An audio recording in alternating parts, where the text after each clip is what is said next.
Andy, democracy in action. We experienced it live last night. Yeah, And while the official results are not, it's not officially, yeah, everything is pointing to not just a slim Trump victory, but a pretty commanding Trump victory. yeah, Um, all those blue wall states that were, meant to be pretty solid one way actually went the other way. And all of those seven battleground states, I don't think it's all out, but I think most of it, at least six of them went to Trump yeah, or leaning that way, strongly leaning that way. So, yeah. The maps are still sort of being more conservative in their calls than others. The Hill has already said Donald Trump's won. yeah. Others are being a little bit more cautious, waiting. But in the next few hours, I think we'll have an official announcement here, and then we'll see what Ms. Harris does. She hasn't officially, I don't think, conceded yet, as last I saw. She hasn't officially spoken to the nation yet from her end. Donald Trump, unsurprisingly, did make his claim to victory after Pennsylvania went his way, and like a lot of folks were saying, if Pennsylvania was going to be a critical deciding factor here, Dave, I do feel like I should apologize to America, at least half of America, less than half of America, that were hoping to see Ms. Harris, because I always vote for the losing presidential election, and so I feel some level of responsibility for this. I came out early saying I was going to vote for Kamala Harris. I did, in fact, do that. And as per tradition, I did not. I don't necessarily select the loser, but I do not select the winning candidate. And so, on behalf of myself, Dave, I apologize to America for making this happen. I thought it was a little odd of you to say that at the end of our pod last week. I was like, Andy, what are you're not instilling confidence on. Well, Andy, let's get into our night reactions. We're gonna spend most of the time we're gonna do two segments on politics, and then we do have to do our weekly NFL recap. And so Yeah. we got our power poll out. I mean, look, Dave, the NFL, as I said yesterday on Thread, like NFL football is greater than politics, right? I mean, This is true. This is presidents true. come and go. The NFL will always be here. So This is absolutely true. So Andy, let's talk about the night. Did you watch, the I guess the media coverage last night, and what was your channel that you watched? yeah, so we had it on ABC News, not for any reason in particular. My son had Yeah. put it on earlier in the day and we kept it on, kind of flowing throughout the day. And so we were watching it. I was watching it a little bit, and I was just sort of the I think the overall impression, and starting early on, was underwhelming for Kamala Yeah. Harris. Like everything was just like too close for her, and that wasn't a good sign early on, right? I mean, like New England wasn't quickly called for Kamala Harris. Here in Virginia, she performed at lower levels than Joe Biden had. For a while, it looked like Virginia might go to Donald Trump. North Carolina, seeing the Democratic governor still elected by a good amount, strong win, presidency not following suit. So it was an interesting sort of start to the night, and it didn't really look good for Ms. Harris. Um, and just kind of played out along that way. I mean, it was just sort of Yeah. consistent underperformance from expectations, state after state. And so I think a lot of people kind of sense like, oh, she's probably not going to win. But Yeah. Yeah. there's like maybe here, maybe there, maybe a stand will come in one of these places. But I mean, Donald Trump just he had the American population with him. He just had, I mean, at the end of the day, he just got more of the votes, right? I mean, Yeah. I think for me, I watch NBC. That's typically where I like Lester Holt as a commentator, and I just felt like I didn't want to hear the extremes. Yeah. I didn't want the Democratic or Republican strategists yelling one way or Yeah. the other. Yeah.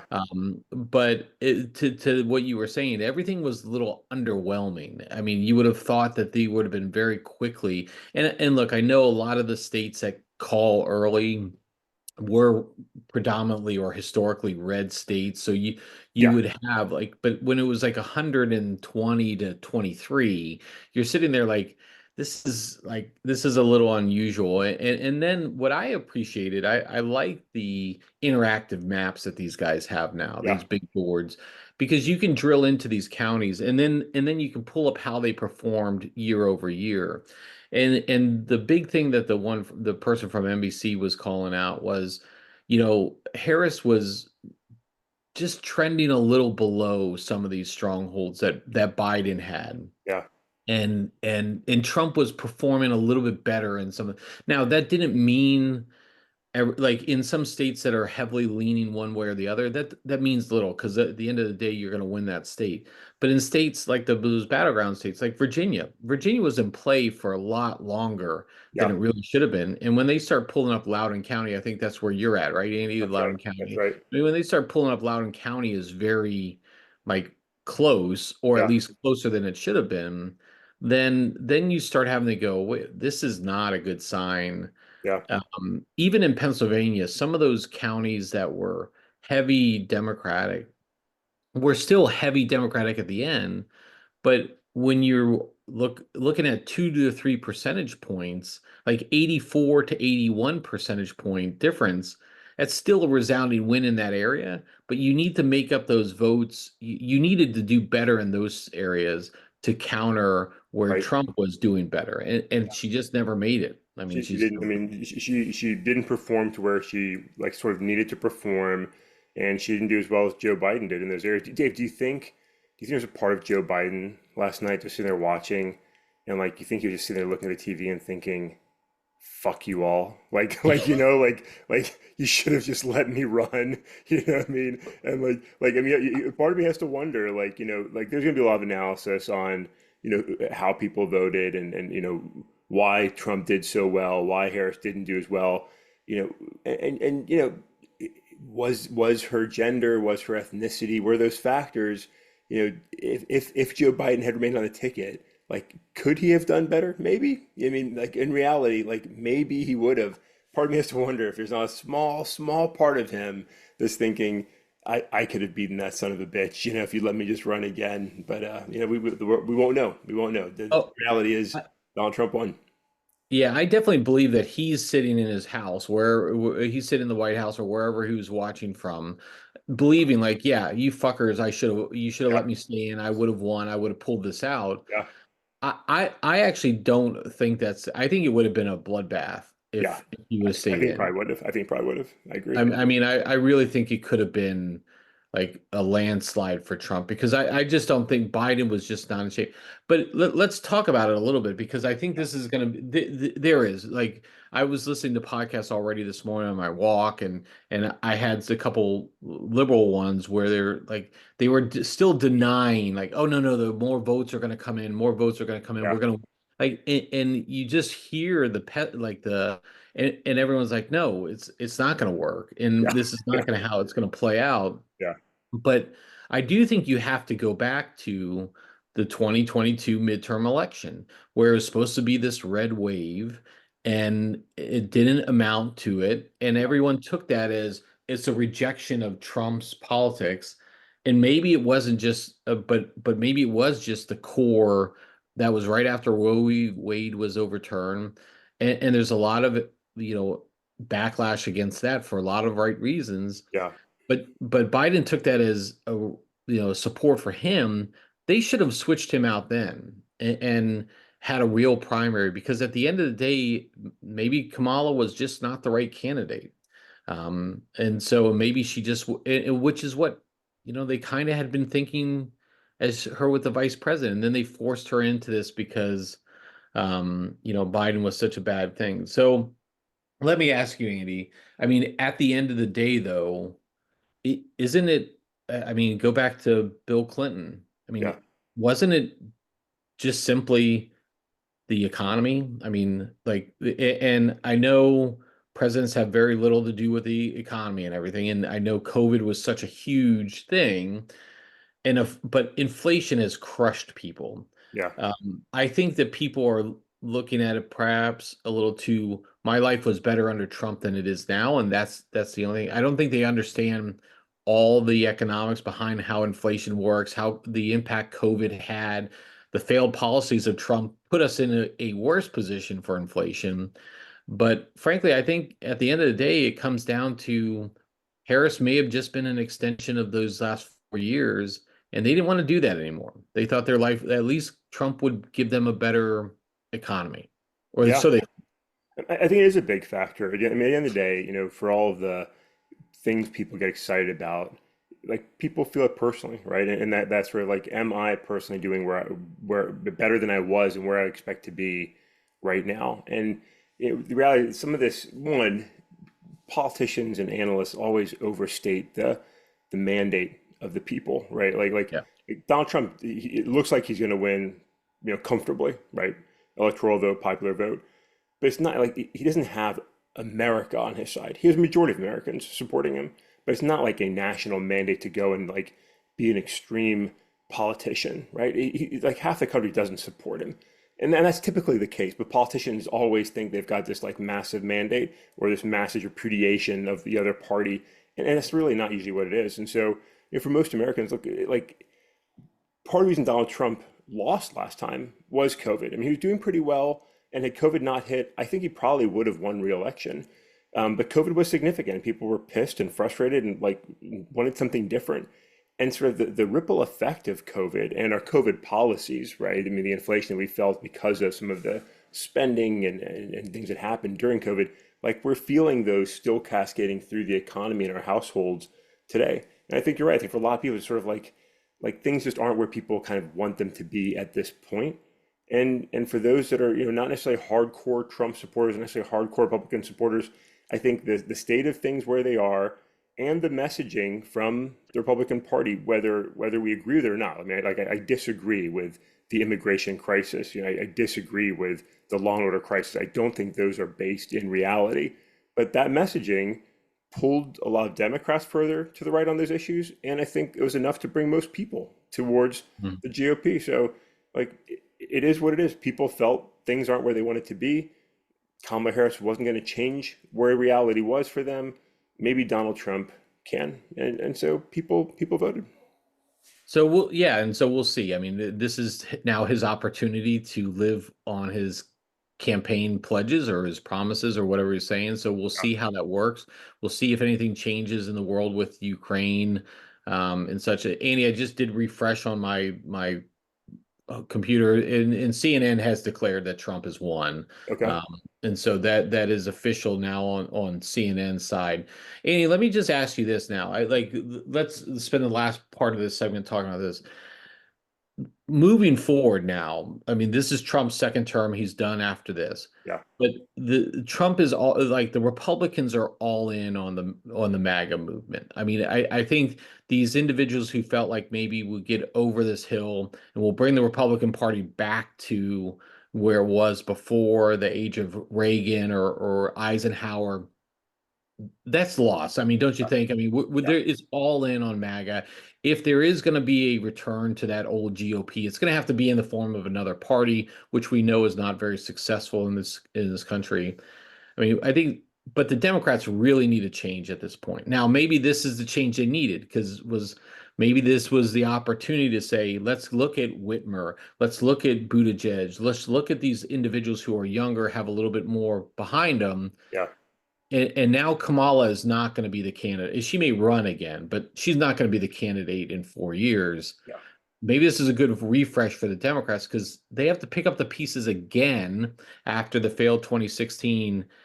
Like they didn't have a bet. Like Biden was like they put him in there for effectively what happened in 2020. But Republicans are all in on MAGA. Democrats need a real change here. yeah. I mean, look, so a couple of things. I'm going to wind this section up here. Like a couple of things. I mean, political parties change, right? I mean, there's a time when Republicans were the party of Lincoln, the Dixiecrats were the Democrats, right? I mean, there was like parties change, and Donald Trump has ushered in a major change in who the GOP is. It is not Ronald Reagan's party, and it will probably never go back to those basic principles, limited government and the way it was set up through the three-legged stool of the past. Like that's not where Trump is, and that's not where the GOP is. It's not what people want from the GOP. it is what it is. I mean, like full candor. I mean, Dave, you noticed this before on the show. Like I sat on a board for a local state party, here in Virginia, and I think like there's appetite for people for something different. Like what that means and how that shakes out for Democrats, Republicans, for other parties, like we'll see. But yeah, the Republicans have changed, and I don't know if it's not necessarily a permanent change, but it's a significant change from Ronald Reagan's party. That party no longer exists, and that happens. It happens over time. Um, I was going to go somewhere else. I'll come back if I remember it. But I mean, it's yeah. I mean, times have definitely changed. Where the alignment of voters and the parties are for sure. Yeah, and I think the Democrats are going to have to do that soul searching again and just say, like, I think if Trump had lost, they could easily say, "Look, MAGA is dead. We need to move back to this other party again." Yeah, But I think those people who have been holding out, those Republican senators who've been like quietly quitting, if you want to use a yeah, popular corporate term, um, are probably sitting there going, "Hey, I this probably isn't for me anymore, and I either need to fall in line with the party or move forward." So we'll see how that goes. And as we wrap up here, any quick thoughts here yeah, as we yeah, go through? yeah. I mean, a couple. One, really interesting to see this election play. I mean, only Grover Cleveland has previously Yeah, served, crazy. on non-consecutive terms. That was back in the 1880s, right? So, I mean, for Donald Trump, set aside one's take on Donald Trump, like a remarkable political comeback. That's just something in and of itself. It's Yeah. just something interesting to see and commendable to see. Um, Two, fuck boomers, right? Like, I want boomers out of the White House, man. So, Donald Trump keeps this fucking generation that will not die in the White House a little bit longer. Like that can't happen again in 4 years. Like I know we'll eventually pass this, but really the biggest loser in this election is Gen X, Dave, because millennials have a lot of candidates that are eager to jump into this. You mentioned Pete Buttigieg, for example, but Gen X has been screwed by the boomers our entire lives, and that continues today, right? But and lastly, Dave, look, we had our preferences. The American people voted. I don't love the selection, right? But it Yeah. is what it is, right? It is what it is. Good luck to Donald Trump. I hope he can lead this nation well and successfully. He's my president. He's our president. Like that's the reality. Like come January, he's going to be in the White House. I will hope for the best, and we'll move forward. And at the end of the day, it's not a one man show. This country's amazing and resilient, and we'll just see where things go. But I will support the president of the United States as my president. I'll disagree with him, right? But he is the president of every American in this country, and I hope America can embrace the idea that that is reality, right? And just move forward. Yeah, and it's a really important part. I mean, at the end of the day, the American people spoke, and Yeah. they spoke very decisively in this case. We won't be hearing any allegations of election fraud, though, Andy. I find it interesting, Well, even though Trump was trying to seed that early about the police are out in force in Detroit well, and it's all Philadelphia. legit. It's all Yeah, on the up and up. It's all yeah, legit.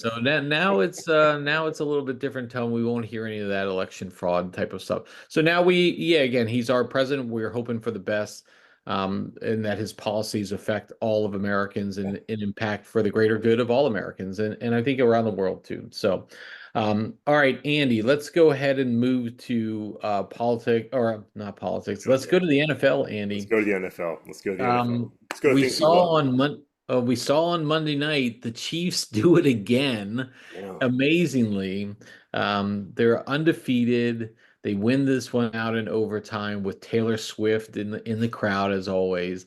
Travis Kelce had a good game, over Yeah. 100 yards for the first time, I think this year, or one of the very few times this year.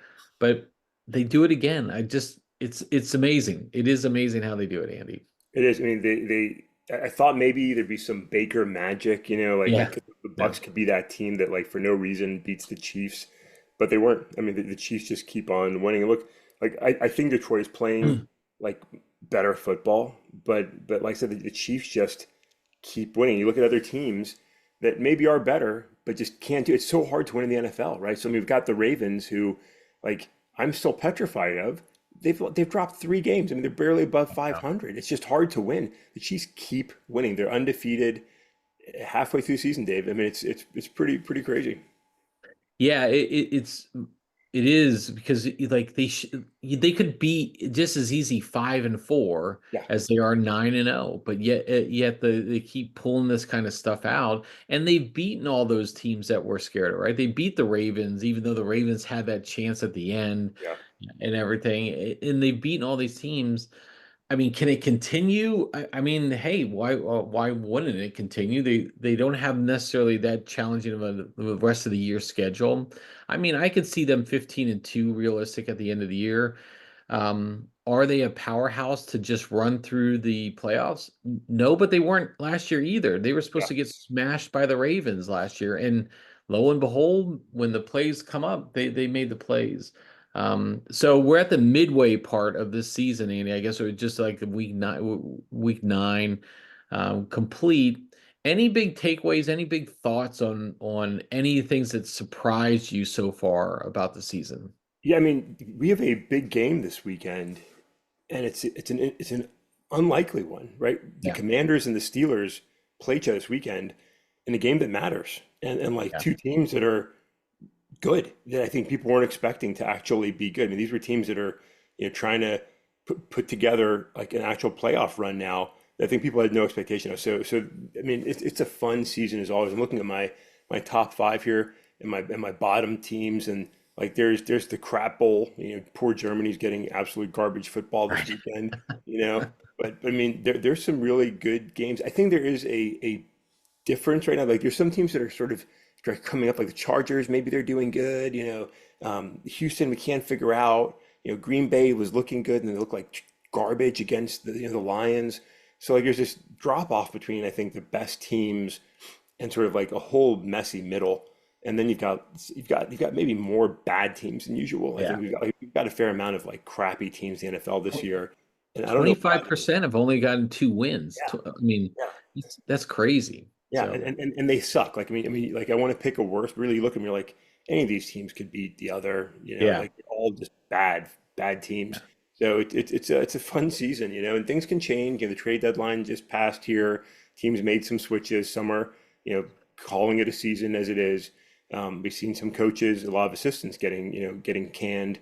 It's gonna be fun to watch what happens in these coming few weeks. And there's still gonna be upsets, right? Like I'm looking at Detroit. And I'm thinking, like I went into the season worried that Detroit Houston was going to be a really tough game, that Houston could beat Detroit. And like they're playing this weekend, and Houston could beat Detroit just because Yeah. like they're not a bad football team, right? And teams lose games, right? The Lions have lost one, the Chiefs have lost none. They're going to lose football games. Like the Chiefs won't go undefeated this year. The Lions will drop another couple of games this season. And so it's just fun to see how that happens, where that happens. Yeah, I think to your point, like the lack of like pure dominant teams is surprising to me this year. Like my confidence meter, if you look at any of the top teams right now, I have the most confidence that the Lions are going to win. Yeah, Then the Chiefs, because the Chiefs are 9-0, but I mean, I think the Chiefs could lose to anybody. They just haven't. I think yeah, the Lions are just clearly more dominant. But then after and look, I think the Commanders are a lot more surprised. Like that's a good team.